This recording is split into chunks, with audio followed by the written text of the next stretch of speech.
Pare, gising ka na?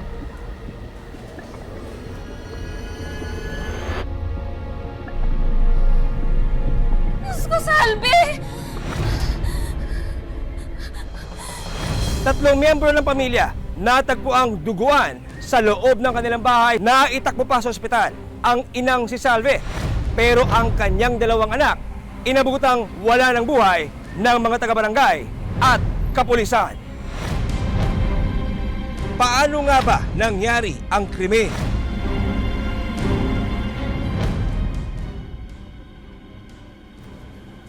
Mahal, ano pang ginagawa mo dyan? Nakala ko babalik ka na sa kwarto mo. Matulog ka na. Kim, nandito. Alis ka na ba? Mag-iingat ka, ha? I love you. I love you too. Oh, ano, ikaw na bahala sa mga bata.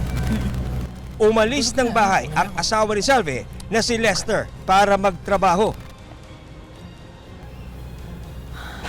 Ayon sa mga pulis, namomroblema na ng mga sandaling yun si Salve dahil sa utang.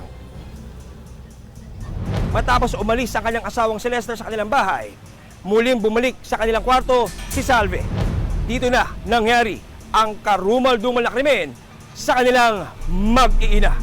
Sino ka? May lalaking nakabonet na pumasok sa bahay. Habang nasa ospital, isiniwalat daw ni Salve sa kanyang asawa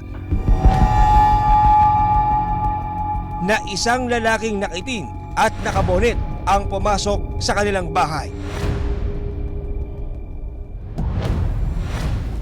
Lumalabas sa investigasyon ng mga pulis na walang ibang taong pumasok sa loob ng bahay ni Salve na maaaring gumawa ng karumal-dumal na krimen. Bukod sa walang forced entry, wala ring armed struggle o bakas na panlalaban si Salve. Sir, may pulso pa to. Ayon sa ibinahaging salaysay ni Carol sa PNP, nakita niya ang cutter na posibleng ginamit sa krimen na hawak daw ni Salve. Pero sa investigasyon ng mga pulis, walang forced entry na nangyari sa bahay. Hindi rin daw magulo ang bahay ng abutan ng mga pulis.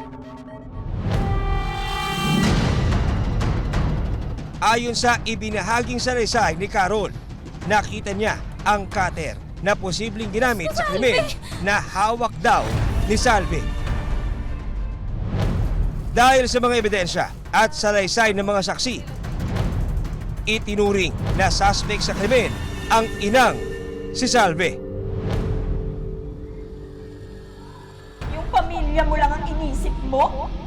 Eh paano yung pamilya ko? Inaasahan din ng pamilya ko yung perang yun! Scammer ka!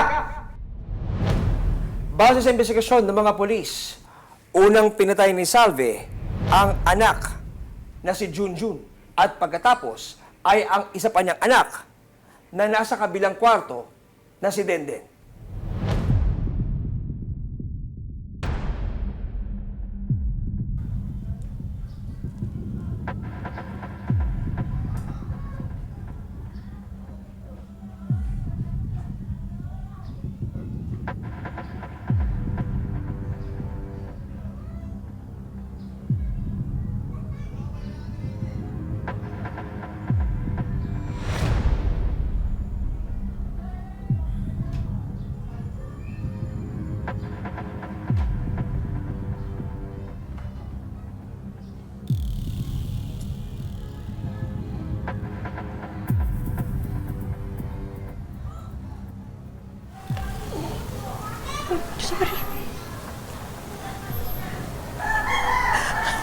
Sorry, anak.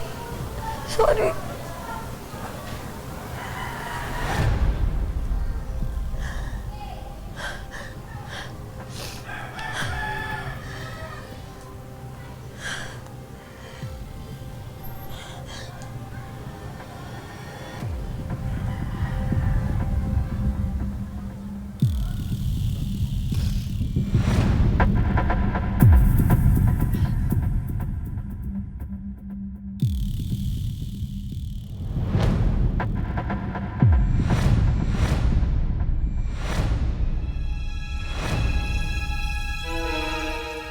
Pagkatapos ay ginilitan daw ni Salve ang sarili.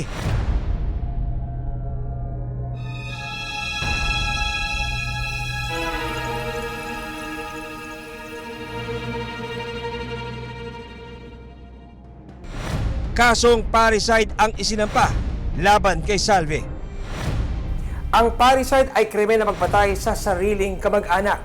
Sakaling mapatunayang nagkasala sa batas, ang sino mang gagawa nito ay maaaring makulong ng mahigit 20 taon. Madaling araw, binawian ng buhay si Salve sa ospital. Maluwag, please. Please. Dahil dito, itinuring ng sarado ang kasong ito. Hanggang sa susunod na Sabado para sa patuloy na pagtuklas ng katotohanan at paghahanap ng katarungan. Ako po si John Consulta para sa Pinoy Crime Stories.